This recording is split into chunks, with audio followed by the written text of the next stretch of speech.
રાજકોટ જિલ્લાના ધોરાજી પંથકમાં ચોમાસાની વાવણીના ટાણે જ ડીઝલની તીવ્ર અછત અને આસમાને પહોંચતા ભાવના કારણે ખેડૂતો ભારે હાલાકીનો સામનો કરી રહ્યા છે।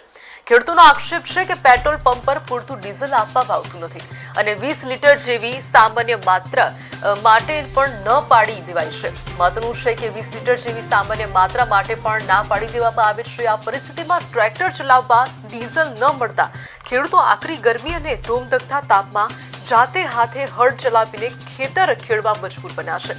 એક તરફ મોંઘવારી અને બીજી તરફ કૃષિ પેદાશોના પૂરતા ભાવ ન મળતા ખેડૂતો આર્થિક રીતે પાયમાલ થઈ ગયા છે।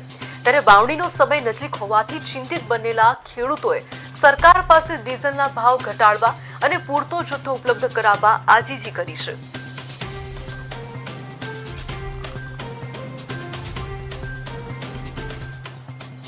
आज पश्चिम बंगाल अंदर देश में आपको बाटला अपनी बात करी है 300,000 रुपया अपनी बात करी है। आज गुजरात की मारी पूरी बहनों को आज हाड़ा 900 रुपया में बाटलो तो नहीं पहुंचतो, नहीं ईंधण मळतुं, नहीं डीजल मळतुं અને અત્યારે મોસમ ફૂલ બહારમાં છે। અત્યારે વાવણીનો સમય લેવાનો ટાઈમ આવી ગયો છે। આજે પશ્ચિમ બંગાળની અંદર દેશને આપતો બાટલા આપવાની વાત કરી છે 300,000 રૂપિયા આપવાની વાત કરી છે। આજ ગુજરાતની મારી પૂરી બહેનોને પણ આજે હાડા 900 રૂપિયામાં એ બાટલો તો નથી પહોંચતો, નથી ઈંધણ મળતું, નથી ડીઝલ મળતું અને અત્યારે મોસમ ફૂલ બહારમાં છે।